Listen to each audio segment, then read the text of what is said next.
समस्त को मोर नमस्कार जनाए कुमुद जगन किचन रे समस्त को स्वागत जनाए। आज आम बनैबा कोलथ सिझा जहाँ देह पई बहुत भल उपकार रे आसी थाए। ब्लड प्यूरिफाई हेई थाए आउ जेते गुडे स्टोन जो गुड़ा थाए ताहा भी क्लियर होई थाए। एथि पई मु नेइची गोटे कप कोलथ,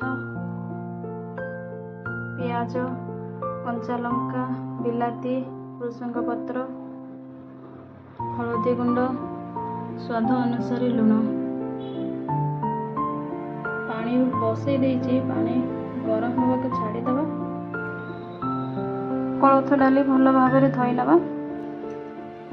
डाली धोई नहीं चलतु एबे रेसिपी स्टार्ट करि नबा। पानी फुटी जाइछि, पकई नबा डाली। लुण पकई नबा स्वाद अनुसार।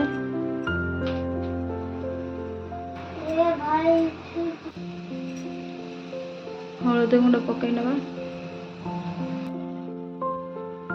3 ରୁ 4 सीटी हेपा जाए आम ताको छाड़ी नबा। पैन गरम हो जाइछि, पकई नबा तेल।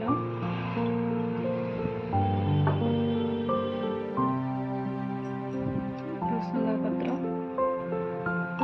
प्याज, कंचा लंका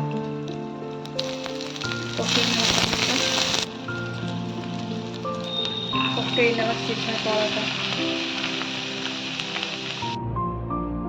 गैस ऑफ करि नेबा। यही कोलथ सिझा डाली देह पई बहुत लाभ उपकारिता।